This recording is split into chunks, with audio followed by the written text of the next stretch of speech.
My name is William Scott, and I'm here to talk to you about the issue of the deaf community and its lack of awareness here in Southern Virginia, Southwest Virginia, excuse me. The deaf community lately has had a lack of recognition and respect, a lack of acceptance, and a lack of communication. 13% of our U.S. population is made up of deaf and hard-of-hearing people. Lack of recognition and respect comes from deaf people being treated as second-class citizens. They're treated as if they can't function like normal people other than hearing, and they're treated as dumb, stupid, like just words that are thrown around that really affect their community in a bad way. Lack of acceptance.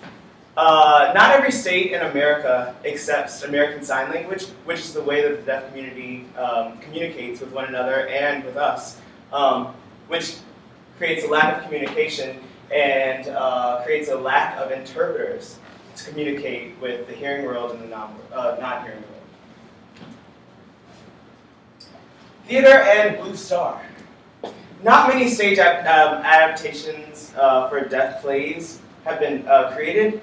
But there's one on Off-Broadway right now called Tribes, about a family who has a hearing family with one non-hearing child who they shelter, and they leave him. They don't allow him to interact with the deaf community, so he doesn't have the ability to sign. He also doesn't have the ability to communicate with anyone really, other than his family and the way they learn how to gesture towards him. The way that the stage works, shadow interpreting is used on stage, which is where you have actors. For normal plays, actors will be followed by interpreters on stage, and the interpreters sign so that the non-hearing audience can recognize what's going on in the play. Or you can have off-stage interpreting, where the interpreters stand downstage or off-stage somewhere where the deaf community can see, but they can't really see what's going on stage. And you also have the third language. This is the West End Deaf Theater. They did Pippin, and they incorporate speech and sign language at the same time to create what they call a third language, as a mix, so that the deaf community can understand what's going on as well as the hearing community. Alright, this is my recommendation. It's called Children of a Lesser God. This play sparked the hearing world's ability to understand deaf culture. This play was on Broadway in 1980. It ran for 2 years, and then they turned it into a movie in 1986. It tells the story of Sarah, who is a deaf girl who has graduated from a deaf school that she now is a custodian at, and James Leeds, who is the new speech teacher. Sarah is brought to James as a subject to be taught to speak. And she doesn't want to speak because she feels like that's not part of her community. And she wants to be deaf, part of the deaf community, and not a part of the hearing world, because in the hearing world, deaf people are treated as second-class citizens.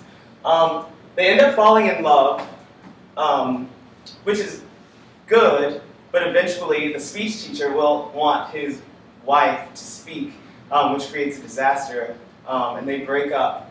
And there's a huge court case going on with the deaf school, and a lot of drama, but they end up in the end together. I have been a part of this production as the headmaster of the school, who is all for Sarah being able to speak, and he sort of treats the deaf students as dumb, which is bad.